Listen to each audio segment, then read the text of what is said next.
Hello बच्चों, कैसे हैं आप लोग। उम्मीद है सभी ठीक होंगे। मैं हूं निभा वर्मा और ये है हम सब का चैनल स्टडी यात्रा। बच्चों, अभी हम लोग is matter around us pure पढ़ रहे हैं। क्लास 9 का सेकेंड चैप्टर है ये। इसके पहले इस चैप्टर में बहुत कुछ हम लोग पढ़ चुके हैं, मैटर के बारे में, सॉल्यूशन के बारे में। और आज हम लोग एक नया टॉपिक पढ़ेंगे, सैचुरेटेड एंड अनसैचुरेटेड सॉल्यूशन। इसके पहले हम लोग सॉल्यूशन ही पढ़े थे, कुछ क्वेश्चन भी इसका सॉल्व किए थे, कंसंट्रेशन ऑफ सॉल्यूशन पढ़े थे, उसका भी कुछ न्यूमेरिकल्स बनाए जो पिछले वीडियो में बनाए थे। लेकिन आज पढ़ेंगे हम लोग saturated and unsaturated solution. Solution saturated और अनसैचुरेटेड सॉल्यूशन क्या होता है ये हम लोग पढ़ेंगे। सैचुरेटेड क्या होता है, जैसे हम लोग एक ग्लास लिए, उसमें पानी लिए, वाटर लिए, और उसमें कुछ नमक या चीनी, शुगर या सॉल्ट कुछ भी उसमें घुला रहे हैं, डिज़ोल्व कर रहे हैं। तो जैसे 1 चम्मच दिए, फिर 2 चम्मच दिए, इसी तरह करते करते एक ऐसा स्टेट आएगा जब उसमें उससे ज़्यादा वो जो नमक या चीनी है वो उसमें नहीं घुलेगा। तो जो सॉल्यूट हुआ, जो नमक या चीनी क्या है, सॉल्यूट है, और वो पानी जो है वो सॉल्वेंट है। तो सॉल्यूट एक सिचुएशन तक जाके, एक जगह तक जाके, उसके बाद वो उसमें नहीं डिज़ोल्व होगा। तो ऐसा सिचुएशन जब उसमें उससे ज़्यादा कोई भी सॉल्यूट, जो सॉल्यूट डाल रहे हैं उससे ज़्यादा सॉल्यूट जब डिज़ोल्व नहीं होगा, उस वक्त जो सॉल्यूशन बनता है वो होता है सैचुरेटेड सॉल्यूशन। लेकिन जब तक ऐसा सिचुएशन रहेगा कि हाँ उसमें और सॉल्यूट घुल सकता है और सॉल्यूट डिज़ोल्व हो सकता है, जब तक वो पॉइंट तक नहीं पहुंचता है, उसके पहले जो सॉल्यूशन होता है वो अनसैचुरेटेड रहता है। तो वैसे सॉल्यूशन को अनसैचुरेटेड कहेंगे जब उसमें और सॉल्यूट घुलने का रहे, ऐसा वैसा और उसमें सॉल्यूट घुल सकता है, तो वैसे सॉल्यूशन होगा अनसैचुरेटेड। लेकिन वही जब वो पॉइंट पर आ जाएगा जहाँ की अब जरा सा भी 1 ग्राम सॉल्यूट भी ज़्यादा उस सॉल्यूशन में, उस सॉल्वेंट में नहीं घुलेगा, नहीं डिज़ोल्व होगा, तो उस पॉइंट तक जाके जब जहाँ तक पहुँच जाता है तो वैसे सॉल्यूशन को कहते हैं सैचुरेटेड सॉल्यूशन। तो पहले यहाँ अनसैचुरेटेड सॉल्यूशन का डेफिनेशन है, a solution in which more quantity of solute can be dissolved without rising its temperature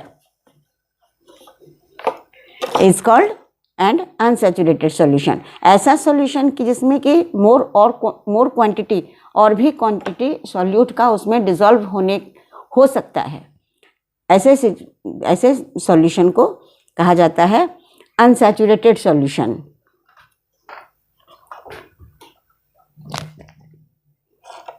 जैसे इसका एक डेफिनेशन और भी है, an unsaturated solution contain lesser amount of solute than the maximum amount of solute which can be dissolve in it at that temperature. That temperature का मतलब क्या होता है? दैट टेम्परेचर का मतलब होता है बच्चों जो रूम टेम्परेचर है 20 डिग्री सेल्सियस।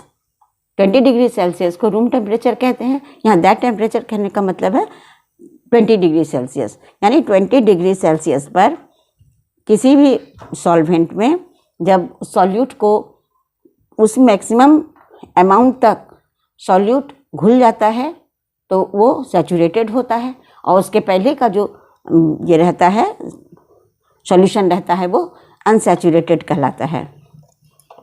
तो अनसैचुरेटेड सॉल्यूशन का डेफिनेशन हुआ, N unsaturated solution contain lesser amount of solute than the maximum amount of solute which can be dissolved in it that temperature।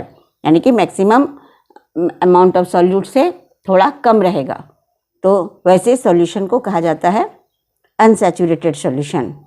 तो इसी का अपोजिट होगा सैचुरेटेड सॉल्यूशन। सैचुरेटेड सॉल्यूशन वो solution होगा जिसमें कि जितना उसका अमाउंट है घुलने का, डिज़ोल्व होने का, वो उतना डिज़ोल्व होगा, उससे जरा सा भी ज़्यादा, 1 ग्राम भी ज़्यादा उसमें डिज़ोल्व होने का कोई गुंजाइश नहीं रहता है। तो वैसे सॉल्यूशन को कहा जाता है Saturated solution, a solution in which no more solute can be dissolved at that temperature. That temperature मतलब 20 डिग्री सेल्सियस पर, रूम टेम्परेचर पर, रूम टेम्परेचर पर no more solute can be dissolved. कोई भी ज़्यादा सॉल्यूट जो अमाउंट है उसका फिक्स अमाउंट होता है, उस अमाउंट से ज़्यादा सॉल्यूट उसमें डिजॉल्व नहीं होगा, is called a saturated solution. वैसे सॉल्यूशन को सैचुरेटेड सॉल्यूशन कहते हैं। सभी जो सॉल्यूट होता है सबका अलग अलग अमाउंट फिक्स है। सैचुरेटेड सॉल्यूशन जो होता है, जैसे कि हम लोग पानी लिए और उसमें अगर नमक मिला रहे हैं, अगर जिस अमाउंट तक नमक उसमें घुल सकता है, कोई ज़रूरी नहीं है कि दूसरा सॉल्यूट भी उतना ही अमाउंट तक उस पानी में घुल के एक सैचुरेटेड सॉल्यूशन बनाए। सब सॉल्यूट का अलग अलग अमाउंट होता है।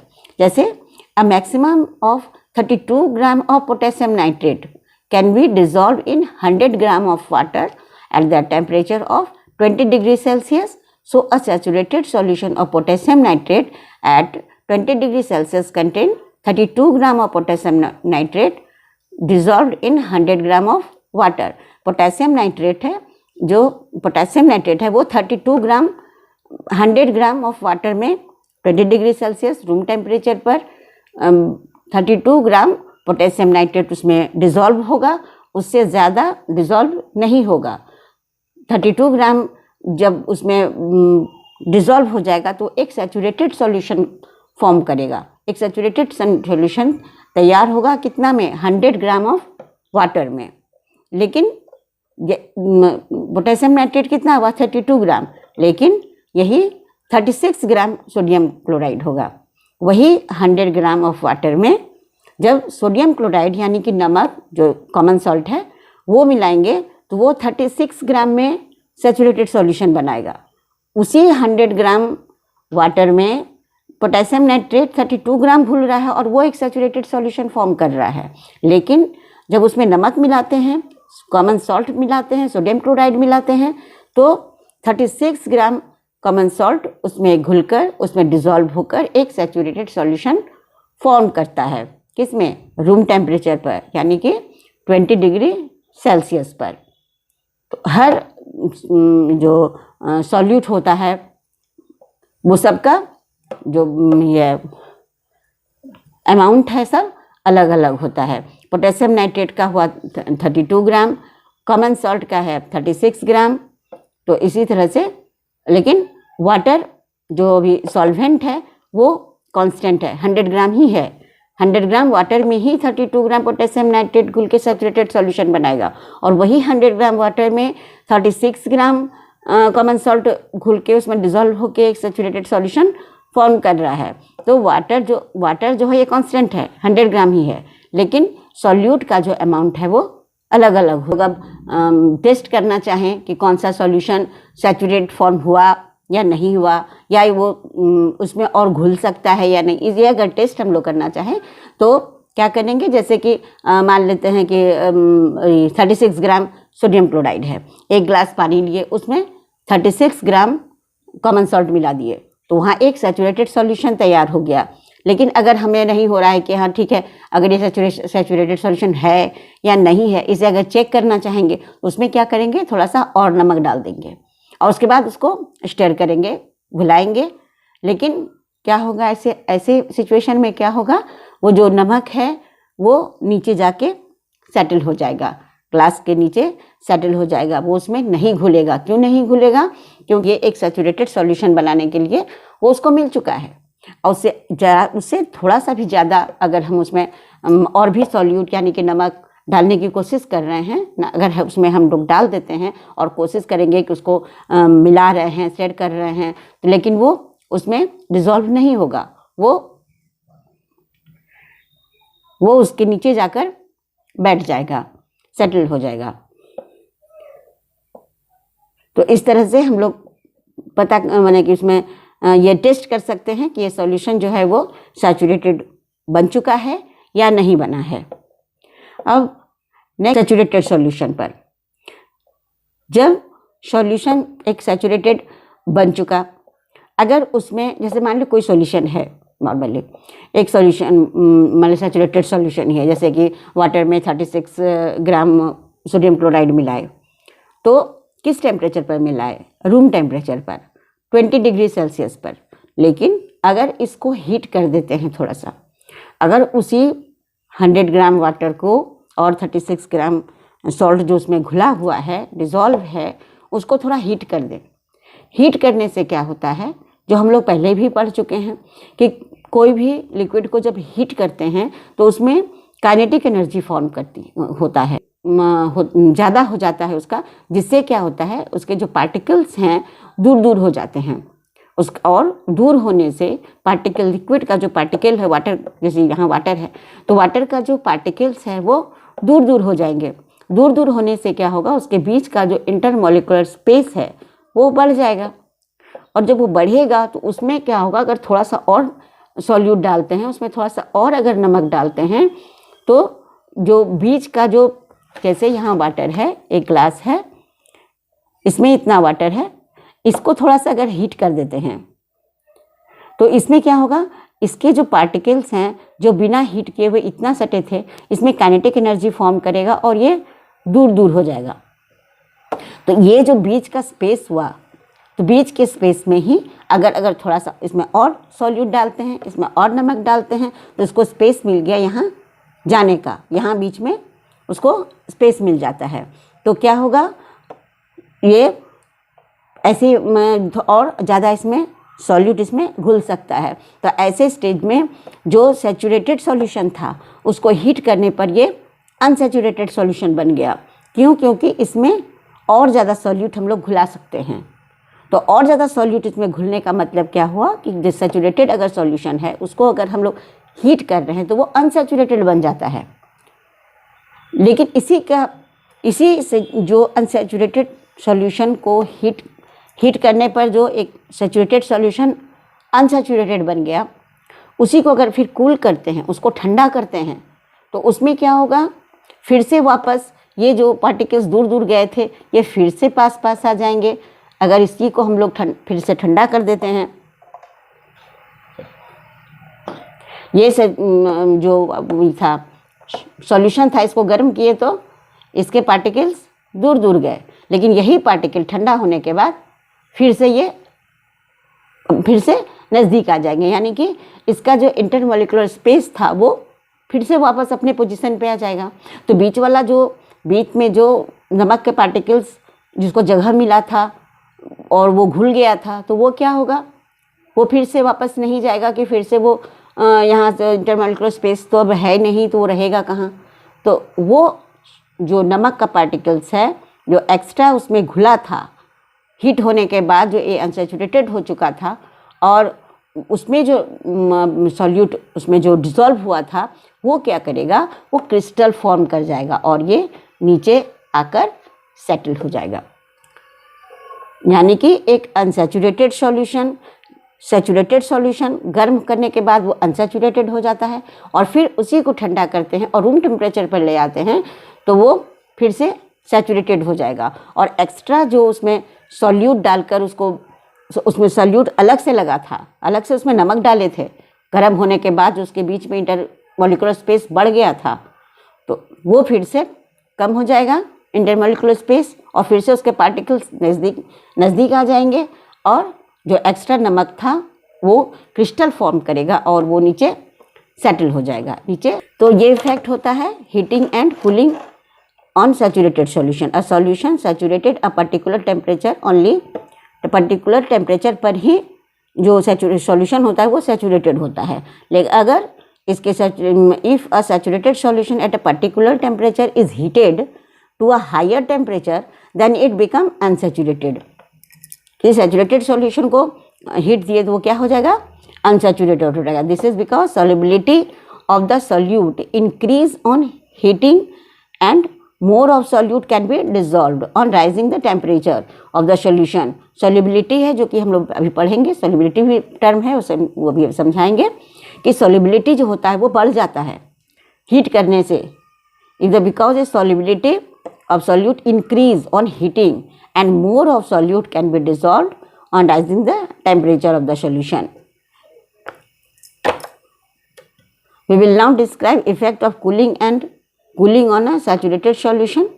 अब हीट करने से क्या हुआ, वो बढ़ गया, उसकी सॉल्युबिलिटी बढ़ गई और ज़्यादा सॉल्यूट उसमें घुल गया, और वही उसका ठंडा करने पर क्या हुआ, if a saturated solution available at a particular temperature is cooled to lower temperature, then some of its dissolved solute will separate out in the form of solid crystal के रूप में वो दिखने लगता है। This is because the solubility of solute in the solution decrease on cooling। solubility बढ़ता है temperature बढ़ाने से और घटता है टेम्परेचर को कम करने से।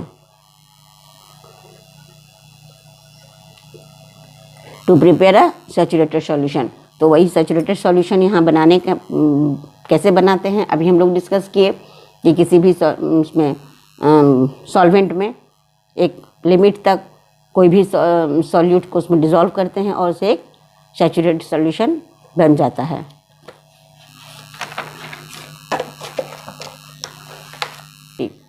सॉल्युबिलिटी क्या होता है, अभी हम लोग पढ़े कि सॉल्युबिलिटी बढ़ता है टेम्परेचर बढ़ाने से और सॉल्युबिलिटी घटता है टेम्परेचर के घटाने से।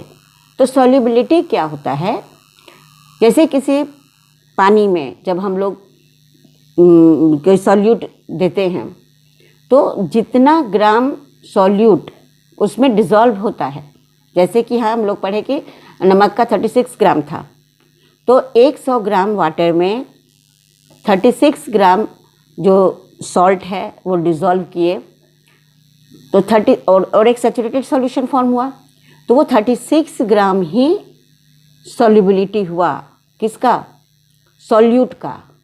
नमक अगर दे रहे हैं सॉल्यूट, अगर यहाँ नमक है तो उस नमक का सॉल्यूट का सॉल्युबिलिटी कितना हो गया, 36 ग्राम।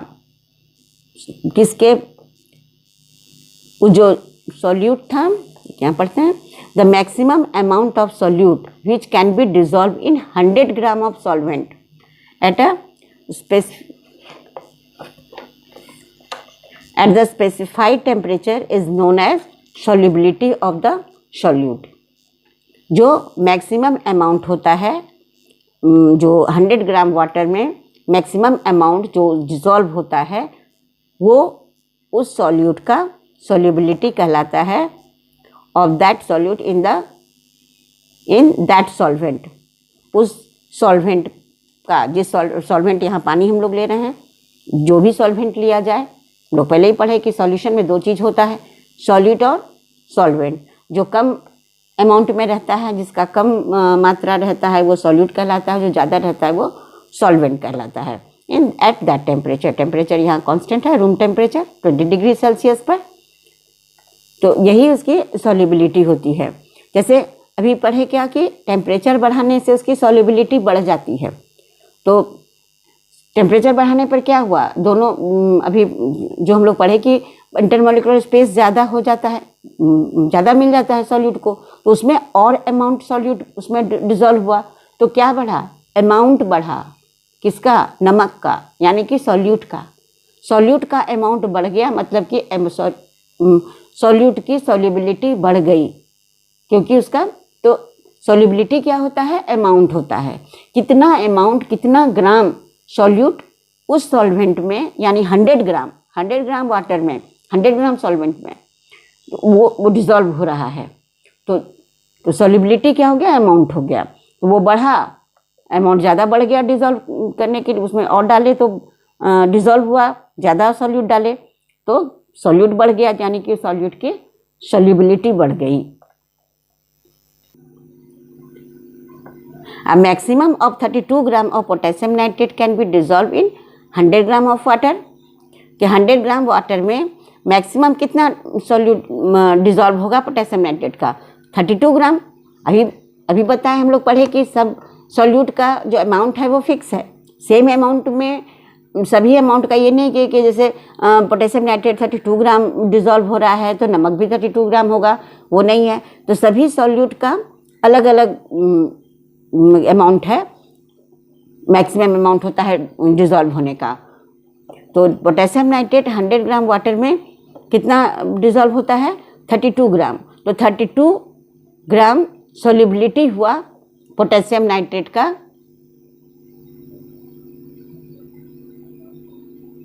Solubility of potassium nitrate in water में 32 ग्राम ही, और टेम्परेचर रूम टेम्परेचर पर 20 डिग्री सेल्सियस पर पोटेशियम नाइट्रेट का सॉल्युबिलिटी हुआ 32 ग्राम। तो वाटर का भी 36 ग्राम अभी हम लोग पढ़े कि वाटर का मैक्सिमम 36 ग्राम ही नमक जो है उसमें घुलेगा 100 ग्राम वाटर में।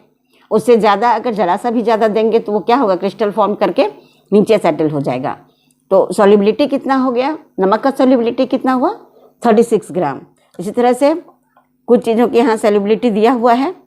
कॉपर सल्फेट का 21 ग्राम, पोटेशियम नाइट्रेट का 32 ग्राम, पोटेशियम क्लोराइड का 34 ग्राम, सोडियम क्लोराइड का 36 ग्राम, एमोनियम क्लोराइड का 37 ग्राम एंड शुगर 204 ग्राम। तो इसी तरह देखना, और सब क्या है, सब 100 ग्राम वाटर में, कितना में 20 डिग्री यानी कि रूम टेम्परेचर पर 20 डिग्री सेल्सियस पर 100 ग्राम वाटर में ये जो दिया, ये सब जो सॉल्यूट है ये डिज़ोल्व होगा। ये उसकी सॉल्युबिलिटी है, इतना ही अमाउंट जो पर्टिकुलर सॉल्यूट दिया हुआ है वो डिज़ोल्व होगा और वही इसकी सॉल्युबिलिटी हो जाएगी। तो इसी तरह से अब है कि सॉल्युबिलिटी का टेम्परेचर और प्रेशर का क्या इफेक्ट पड़ेगा सॉल्युबिलिटी पर, क्या इफेक्ट पड़ेगा। टेम्परेचर अभी हम लोग पढ़े कि सॉल्युबिलिटी बढ़ता है किसी भी सॉल्यूशन का, जो ये बढ़ाएंगे टेम्परेचर बढ़ाते हैं तो उसमें अगर टेम्परेचर बढ़ाने से solubility of solid in liquid usually increase, solid in liquid is usually increase, यही गैस में अलग इसका सिचुएशन होगा। यहाँ क्या है, the solubility of solid in liquid usually increase और increasing the temperature and decreases on decreasing the temperature. Temperature बढ़ाएंगे लिक्विड का तो सॉलिड का जो सॉल्युबिलिटी है वो बढ़ जाएगा और टेम्परेचर घटाने से घट जाएगा। The solubility of solid in liquid remains unaffected by the change of pressure. Pressure का इस पर क्या असर पड़ेगा, कुछ नहीं पड़ेगा, क्योंकि हम लोग पढ़े हैं कि लिक्विड का भी वॉल्यूम जो होता है सॉलिड का और लिक्विड का दोनों का फिक्स होता है। ये पहले भी हम लोग पढ़े हैं कि सॉलिड और लिक्विड का जो वॉल्यूम है वो तो फिक्स है। अगर कोई सॉल्यूशन बना हुआ है, उसमें अगर प्रेशर बढ़ाते हैं, टेम्परेचर बढ़ाने से क्या होता है, टेम्परेचर बढ़ाने से तो उसका जो इंटरमोलिकुलर स्पेस है वो जो बढ़ जाता है, उससे उसकी सॉल्युबिलिटी बढ़ जाती है, उसमें और ज़्यादा अमाउंट में जो सॉल्यूट है वो डिज़ोल्व होता है। लेकिन प्रेशर बढ़ाने से क्या होगा, कोई ग्लास है उसमें सॉल्यूशन बना हुआ है, उस पर अगर प्रेशर डालते हैं, उसमें कोई उसको ढक देते हैं, उस पर पिस्टन ही उसमें दबाते हैं तो क्या वो दबेगा, पानी जितना है वो दब के नीचे जाएगा, उसका वॉल्यूम घटेगा, वो नहीं घटेगा। क्यों, क्योंकि लिक्विड का भी वॉल्यूम कांस्टेंट होता है, लिक्विड का भी वॉल्यूम घटता नहीं है, सॉलिड का भी नहीं घटता है और लिक्विड का भी नहीं घटता है। तो इसीलिए प्रेशर का इस पर, या उसको कोई ग्लास है उसमें अगर आधा ग्लास बना हुआ है, सॉल्यूशन बना हुआ है और उसको ऊपर से ढक रहे हैं तो उसका प्रेशर कभी वो वहाँ ऊपर तक तो नहीं जाएगा जो सॉल्यूशन बना हुआ है। यानी कि प्रेशर को बढ़ाएं या घटाएं ये अनअफेक्टेड होता है, यानी कि solubility of solid in liquid remains unaffected by the change of pressure. लेकिन the solubility of gas in liquid usually decrease on increase the temperature and increases on decreasing the temperature. अगर किसी liquid में, मान लेते ये वो water है, इसमें गैस भरा हुआ है, गैस तो रहता है, डिजॉल्व रहता है, गैस ऑक्सीजन डिजॉल्व रहता है वाटर में। अगर इसको हीट करते हैं तो क्या देखते हैं हम लोग, पानी को जब हीट करते हैं, गर्म करते हैं तो उससे वेपर बन के निकल जाता है। क्या निकल रहा है, गैस निकल रहा है, उसमें जो गैस है वो निकल रहा है हीट करने से। तो हीट करने से अगर उसका गैस निकल रहा है तो सॉल्युबिलिटी क्या होती है, अमाउंट होता है। तो गैस का जो अमाउंट था उस लिक्विड में, वाटर में, वो क्या हुआ, घट गया। तो यानी कि इन टेम्परेचर जो इंक्रीज किए तो गैस का अमाउंट जो उसमें घटा, तो यानी कि सॉल्युबिलिटी घट गया। लेकिन अगर वही ठंडा कर देंगे तो क्या होगा, ठंडा करने से फिर उसमें जो गैस है वो वापस आ जाएगा उसमें, ठंडा करने से यानी कि उसका अमाउंट जो था गैस का वो बढ़ गया, सॉल्युबिलिटी बढ़ गई। तो ठंडा करने से लिक्विड, अगर गैस उसमें डिसॉल्व है, गैस इन लिक्विड, अगर गैस है लिक्विड में तो टेम्परेचर बढ़ाएंगे तो क्या होगा, वो घट जाएगा, गैस बाहर निकल जाएगा, उसमें जो अमाउंट है गैस का वो कम जाएगा, यानी कि सॉल्युबिलिटी कम गई। और वही ठंडा करने से ज़्यादा उसमें गैस उसमें आ गया, यानी कि गैस का जो अमाउंट है वो ज़्यादा हो गया और सॉल्युबिलिटी बढ़ गई। तो टेम्परेचर का क्या इफेक्ट पड़ा, गैस इन लिक्विड में टेम्परेचर बढ़ाएंगे तो सॉल्युबिलिटी घटेगा और टेम्परेचर घटाएंगे तो सॉल्युबिलिटी बढ़ जाएगा। The solubility of gas in liquid increases on increasing the pressure. Liquid में प्रेशर का कोई असर नहीं हुआ, लेकिन गैस में असर होगा। प्रेशर का असर लिक्विड पर नहीं हुआ था, क्योंकि लिक्विड में क्या था, वॉल्यूम कांस्टेंट होता है, वॉल्यूम नहीं घटता है। लेकिन गैस का वॉल्यूम तो घटता है, क्योंकि गैस का जो इंटरमॉलिक्यूलर स्पेस होता है उसमें तो बहुत ज़्यादा होता है, गैस तो पूरा फैला हुआ है। तो प्रेशर अगर गैस में बढ़ाएंगे, अगर कोई लिक्विड है और उसमें गैस भर के उसको प्रेशर उसमें देते हैं, तो क्या होगा, अमाउंट ऑफ जो गैस है वो ज़्यादा होगा, भरेगा, तो सॉल्युबिलिटी क्या हो गया, बढ़ गया। इसका एग्जांपल देखते हैं, वो जो ड्रिंक सब होता है उसमें कार्बन डाइऑक्साइड बंद किया जाता है, इसीलिए जब उसको खोलते हैं तो वो फिज साउंड करता है और वो फिज होता है और वो बाहर निकलता है। तो क्या होता है, प्रेशर घट जाता है, प्रेशर घटा तो गैस निकल गया बाहर और उसकी सॉल्युबिलिटी घट गई, गैस बाहर निकल गया, उसकी सॉल्युबिलिटी घट गई। लेकिन वही प्रेशर देके जब उसको बंद किया जाता है तो उसमें ज़्यादा अमाउंट ऑफ गैस उसमें भरा होता है, गैस उस लिक्विड में ज़्यादा गैस उसमें रहता है, तो सॉल्युबिलिटी उसमें बढ़ जाता है। तो प्रेशर का क्या इफेक्ट होगा सॉल्युबिलिटी पर, गैस इन लिक्विड में प्रेशर बढ़ाएंगे तो सॉल्युबिलिटी बढ़ेगा और प्रेशर घटाएंगे तो सॉल्युबिलिटी घट जाएगा। तो आज बच्चों यही दो टॉपिक हम लोग डिस्कस किए, सॉल्युबिलिटी और सैचुरेटेड और अनसैचुरेटेड सॉल्यूशन। नेक्स्ट क्लास में हम लोग फिजिकल और केमिकल चेंज पढ़ेंगे और इसका जो भी न्यूमेरिकल्स होंगे वो आप लोग ट्राई कीजिए और कोशिश कीजिए बनाने का। बहुत ही इजी सब न्यूमेरिकल्स आएगा, छोटा इसमें भी है, एक्सरसाइज में भी हो सकता है। जो इस क्लास में बस इतना ही, मिलते हैं अगले क्लास में एक नए टॉपिक के साथ। इस क्लास में इतना ही, जब तक पढ़ते रहिए, मिलते हैं अगले क्लास में। Thank you.